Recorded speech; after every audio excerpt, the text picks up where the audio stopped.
اسلام کی ابتدا سے لے کر انتہا یعنی روز قیامت تک آنے والے تمام قسم کے احوال کے بارے میں ہمیں قرآن و حدیث میں متنبہ کیا گیا ہے۔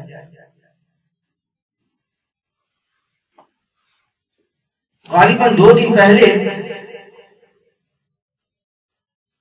ہمارے اس علاقے میں زلزلہ آیا۔ زلزلہ کسے کہا جاتا ہے؟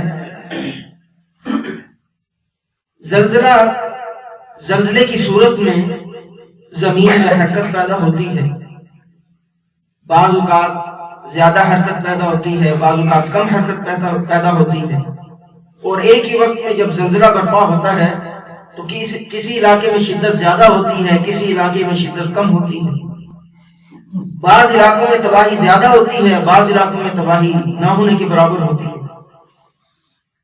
الغرض زلزلہ جو ہے یہ اللہ رب العزت کی نشانی ہے۔ اللہ رب العزت اپنے بندوں کو اس زلزلے کے ذریعے جھنجھوڑتا ہے، اور اللہ رب العزت بندوں کو آخرت کو یاد کرنے کے لیے اللہ رب العزت بندوں کو موقع فراہم کرتا ہے۔ قرآنی آیات میں ایک زلزلے کی طرف اشارہ ہے جو بڑا شدید قسم کا زلزلہ ہو۔ آج تو اگر گلیات میں زلزلہ کم شدت کے ساتھ آتا ہے، میرپور میں زلزلہ سخت شدت کے ساتھ آتا ہے، وہاں لوگوں کی شہادتیں بھی ہوتی ہیں، املاک بھی تباہ ہوتے ہیں، اور یہاں صرف جھٹکا محسوس ہوتا ہے۔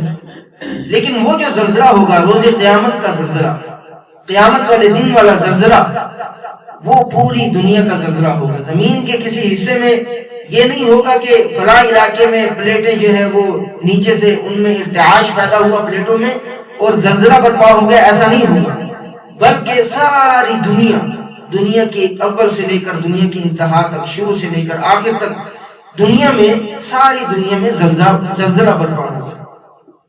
چنانچہ قرآن حکیم میں سورۃ الزلزال اللہ رب العزت ارشاد فرماتا ہے، بسم اللہ الرحمن الرحیم،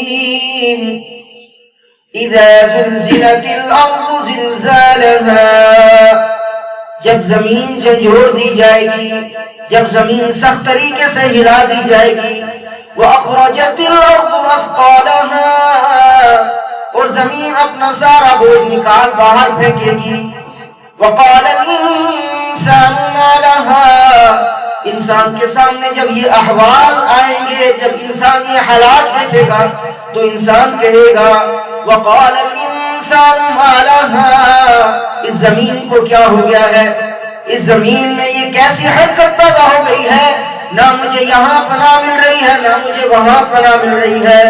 وَقَالَ الْإِنسَانُ مَا لَهَا، انسان کہے گا کہ اس زمین کو کیا ہو گیا ہے، يَوْمَئِذٍ تُحَدِّثُ أَخْبَارَهَا، اس دن زمین اپنی ساری خبریں بیان کر دے گی، چاہے زمین کے جس ٹکڑے پہ کھڑے ہو کر انسان نے کوئی نیکی کی ہوگی زمین وہ بھی بتا دے گی، چاہے کسی ٹکڑے پر انسان نے کھڑے ہو کر گناہ کیا ہوگا زمین وہ بھی بتا دے گی۔ يَوْمَئِذٍ تُحَدِّثُ أَخْبَارَهَا، زمین اپنی خبریں بیان کرے گی، انسان کہے گا کہ اسے کیا ہو گیا ہے، بِأَنَّ رَبَّكَ أَوْحَىٰ لَهَا، اس زمین کو اس کے رب نے حکم دیا ہوگا، روز قیامت زمین کا رب اس زمین کو حکم دے گا۔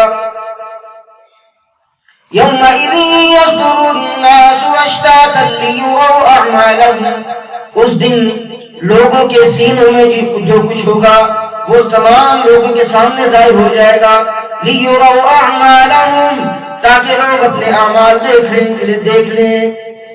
فَمَنْ يَعْمَلْ مِثْقَالَ ذَرَّةٍ خَيْرًا يَرَهُ، جس شخص نے ذرہ پر نیکی کی ہوگی، ذرہ کسے کہا جاتا ہے؟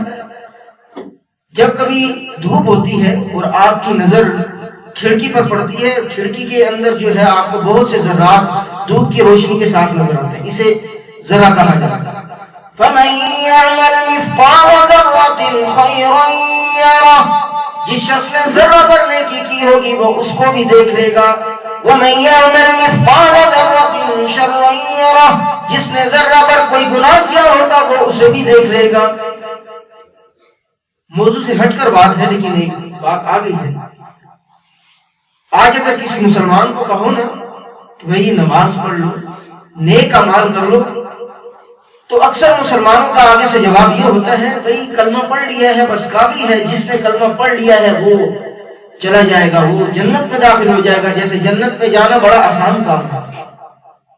اللہ رب العزت اس آیت میں ارشاد فرما رہا ہے جس شخص نے ذرہ پر برائی کی ہوگی وہ اسے دیکھ لے گا. چھوٹی سی چھوٹی برائی کی ہوگی اس کا بھی حساب ہوگا، ایک ایک نیکی کا حساب ہوگا، ایک ایک گناہ کا حساب ہوگا. اللہ رب العزت حساب و کتاب کرے گا انسان سے پوچھے. تو انسان ذرہ پر نیکی کرے گا اس دن دیکھ لے گا، اگر ذرہ پر برائی کرے گا وہ اس کو بھی دیکھ لے گا.